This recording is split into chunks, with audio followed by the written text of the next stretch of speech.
Standing સમિતિમાં જ્યારે tender જાય છે ત્યારે કમિશનરની પાસે પહેલા જાય છે. કમિશનર જ્યારે એને પાસ કરે છે પછી સ્ટેન્ડિંગમાં જાય છે. તો કમિશનર શ્રીનું શું આટલું બધું ધ્યાન નહોતું, આટલી બધી એમની બેદરકારી, અને એ જ જે એમની પોતાની બેદરકારી છે એના માટે જ્યારે કમિશનર શ્રીની જો નિમણૂક થાય તો આ શાસકોને, એટલે કહેવાય ને કે જે શાસકો જ્યારે નબળા હોય ત્યારે જે તંત્ર છે એ આવું જ હોય. કહેવાય ને શાસકો કે જે કહેતા ભી દીવાના ઓર સુનતા ભી દીવાના જેવી કાર્યવાહી કરે છે.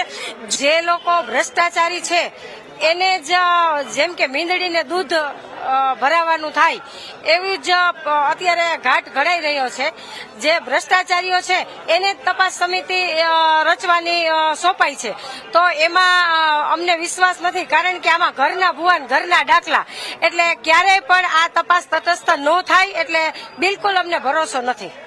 જે પ્રેસ વાર્તા કરવામાં આવી રાજકોટના મેયર શ્રી, ભારતીય જનતા પાર્ટીના રાજકોટના પ્રમુખ શ્રી અને રાજકોટ મહાનગરપાલિકાના મ્યુનિસિપાલિટી કમિશનર શ્રી દ્વારા ચોથી જાગીરને જે વાત કરવામાં આવી, એક પણ ચોથી જાગીરે જે પ્રશ્ન પૂછ્યો છે એનો જવાબ પણ ના આપી શક્યા.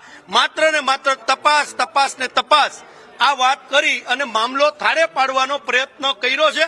પણ વિરોધ પક્ષ તરીકે કોંગ્રેસ પક્ષ છે હંમેશા પ્રજાના ટેક્સ અને પરસેવાના પૈસા ખોટી રીતે કોઈ ઓળવી ન જાય એના માટે કટિબદ્ધ છે અને કટિબદ્ધ રહેશું. એ બાબતે આજે અમે રજૂઆત કરવા આવ્યા છીએ.